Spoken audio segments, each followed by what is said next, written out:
The United People's Party Liberal or the UPPL celebrated its 9th Foundation Day with a grand event at the Bengtol Jangkrikang Playground today in Chirang district. The festivities began with the hoisting of the UPPL flag by Pramod Boro, president of the UPPL. This was followed by a floral tribute to the martyrs, which was led by UG Brahma, Minister for Handloom, Textiles and Sericulture, Soil Conservation and Welfare of Boruland.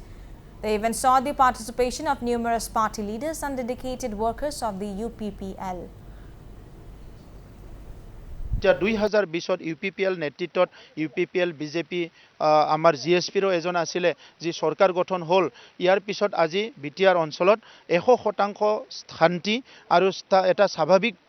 পৰিবেশ এটা ঘূৰাই আহিছে ভাৰতৰ প্ৰধানমন্ত্ৰী অসমৰ মুখ্যমন্ত্ৰী বিভিন্ন জনৰ ইয়াত ডাইৰেক্ট সমৰ্থন আৰু আশীৰ্বাদ আছে সেই কাৰণে বহুত কাম আমি কৰিছো অনাগত দিনত UPPL দলে আৰু অধিক কাম কৰি প্লাই বিটিআৰ অঞ্চলটো ভাৰতৰ উন্নত অঞ্চলবিলাকৰ নিচিনা বিশ্বৰ উন্নত অঞ্চলবিলাকৰ নিচিনা আমি আগুৱাই লৈ যাব কাৰণে UPPL দলে এটা কমিটমেন্ট আমাৰ আছে এই কমিটমেন্টটো লৈ আমি আগবাঢ়ি যাই থাকিম আৰু বিটিআৰ অঞ্চলত যাতে কোনো ধৰণৰ হত্যা হিংসা ভাতৃঘাতী সংঘৰ্ষই হওক বা কমিউনেল কনফ্লিক্টে হওক পুনৰ আমাৰ অঞ্চলত নহয় এটো লক্ষ্য ৰাখি UPPL দলে কাম কৰি যাব আজি নৱম প্ৰতিষ্ঠা দিৱস UPPL দলৰ আজিৰ যেটো এটা অৱস্থা UPPL দলৰ যিনে ধৰণে এটা প্ৰগতি লাভ কৰিছে আৰু মানুহৰ ৰাস্তাত লাভ কৰিছে হেতু লৈ পেলাই মই অত্যন্ত সুখী আৰু প্ৰমোদ বড়ো ডাঙৰীয়াৰ নেতৃত্বত এতিয়া বিটিআৰ চলাই আছে UPPL দলে বিজেপিৰ লগত এলায়েন্সত থাকি আৰু সফলভাৱে তেওঁলোকে 4 বছৰ কাৰ্যকাল সম্পন্ন কৰিলে